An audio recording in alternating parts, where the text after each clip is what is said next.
Hello friends, welcome to इरफाक zoology. तो आज हम 10th क्लास बायो पढ़ रहे हैं और आज का जो हमारा टॉपिक है वो क्या है, वो गैसियस एक्सचेंज इन प्लांट्स। तो हमने गैसियस एक्सचेंज इन एनिमल्स पढ़ा था और आज हम गैसियस एक्सचेंज इन प्लांट्स पढ़ेंगे कि प्लांट्स में जो एक्सचेंज ऑफ गैसेस है वो किस तरह होता है। तो पहले हम गैसियस एक्सचेंज को थोड़ा रिपीट करते हैं कि गैसियस एक्सचेंज क्या है। It is a physical process by which gases move passively by diffusion between organism and its environment। तो ये एक फिजिकल प्रोसेस है जिनकी मदद से जो गैसेस हैं वो पैसिवली डिफ्यूजन की थ्रू ऑर्गेनिज्म और इन्वायरमेंट में इसका एक्सचेंज होता है, इस गैसेस का तबादला होता है। तो जितने भी ऑर्गेनिज्म है इनमें जो मेटाबॉलिक प्रोसेसेस होते हैं, रिस्पिरेशन होते हैं, इनके लिए गैसेस जरूरी हैं।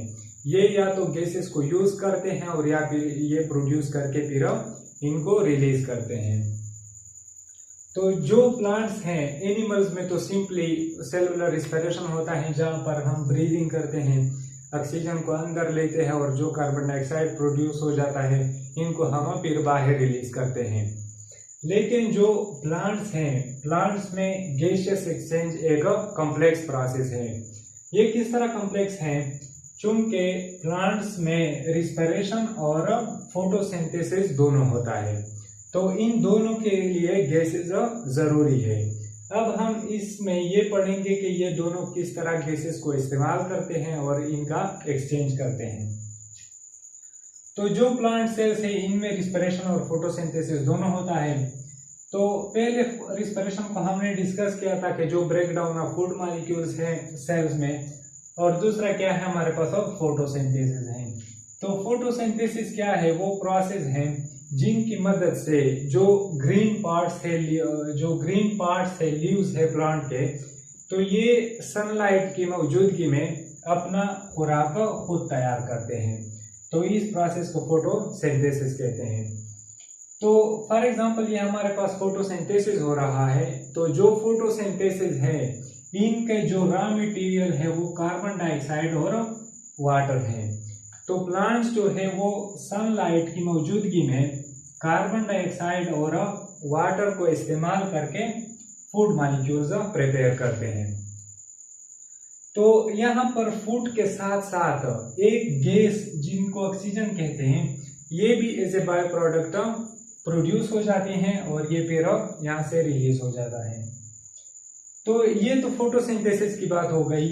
इसके अलावा जो प्लांट सेल्स हैं उनमें भी रिस्पिरेशन प्रोसेस होता है, क्योंकि जितने भी ये फंक्शन करते हैं इनके लिए एनर्जी की जरूरत होती है।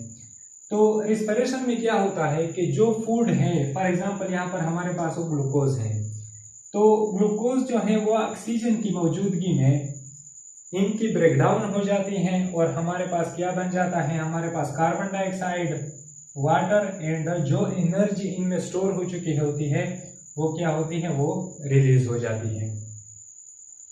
तो अब दोनों फोटोसिंथेसिस और रिस्पिरेशन के लिए क्या है, गैसेस जरूरी है। तो जो फोटोसिंथेसिस है इनके लिए कार्बन डाइऑक्साइड जरूरी है और जो रिस्पिरेशन है ये इनके लिए ऑक्सीजन जरूरी है। तो ये गैसेस कहाँ से लेते हैं? तो जो कार्बन डाइऑक्साइड फोटोसिंथेसिस के लिए जरूरी है वो रिस्पिरेशन प्रोसेस में बन जाती हैं, और जो कार्बन डाइऑक्साइड रिस्पिरेशन प्रोसेस में बन जाता है वो क्या होता है, फोटोसिंथेसिस में इस्तेमाल होता है। और जो ऑक्सीजन फोटोसिंथेसिस के प्रोसेस में बन जाती है तो वो क्या होता है, वो रिस्पिरेशन के प्रोसेस में फिर यहाँ पर यूज हो जाता है। तो ये खुद जो अपने गैसेस है एक दूसरे को यूज करते हैं, ये दिन के वक्त, क्योंकि दिन के वक्त ही फोटोसिंथेसिस होता है।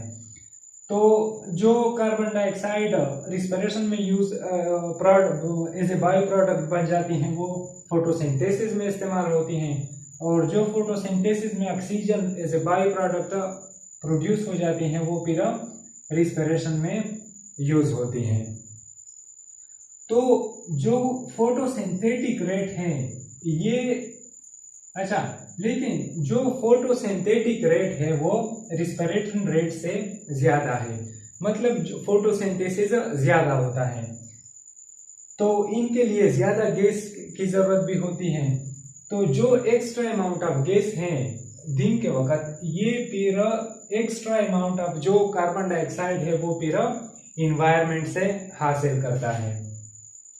तो प्लांट सेल जो है ये take carbon dioxide from the environment, तो ये इन्वायरमेंट से भी कार्बन डाइऑक्साइड अपने अंदर लेता है और जो फोटोसिंथेसिस प्रोसेस है इसमें इस्तेमाल होता है।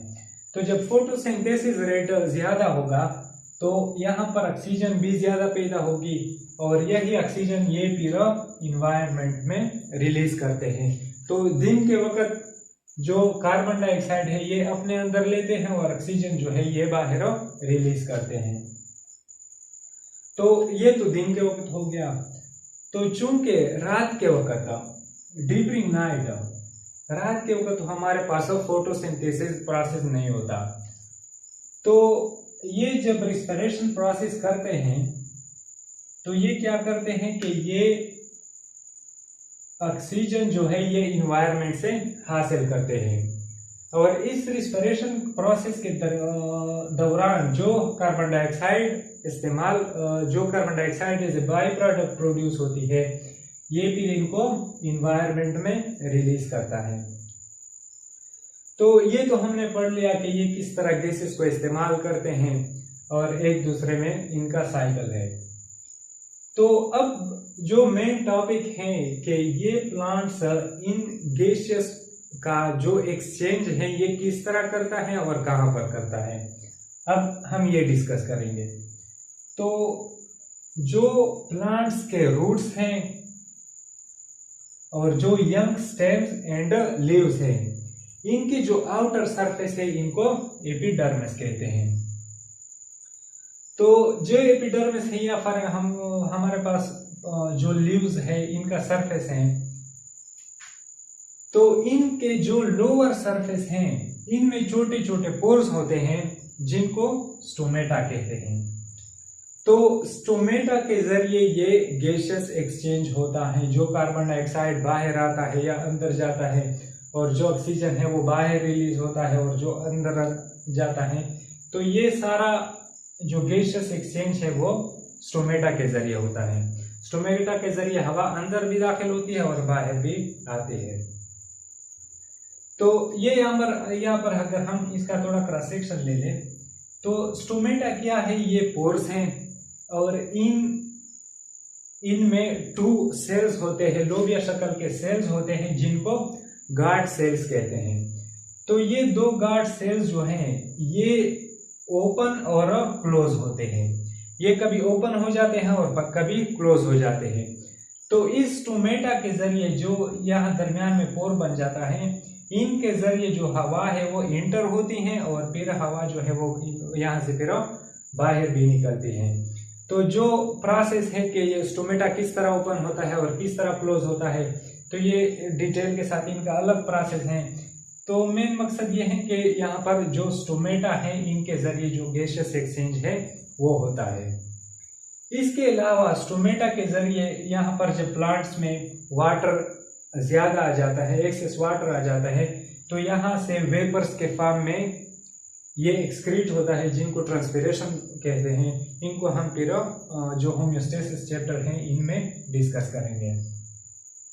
इसके अलावा जो वुडी स्टेम्स हैं, फॉर एग्जांपल ये वुडी स्टेम है, तो इनके जो स्टेम है इनके ऊपर एक सख्त सा छिलका होता है जिनको हम क्या कहते हैं, जिनको हम बार्क कहते हैं।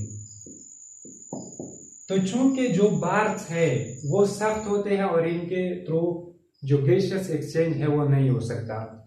तो जो प्लांट्स हैं इन बार्क्स के दरमियान छोटे छोटे सुराख होते हैं जिनको लेंटिकल्स कहते हैं।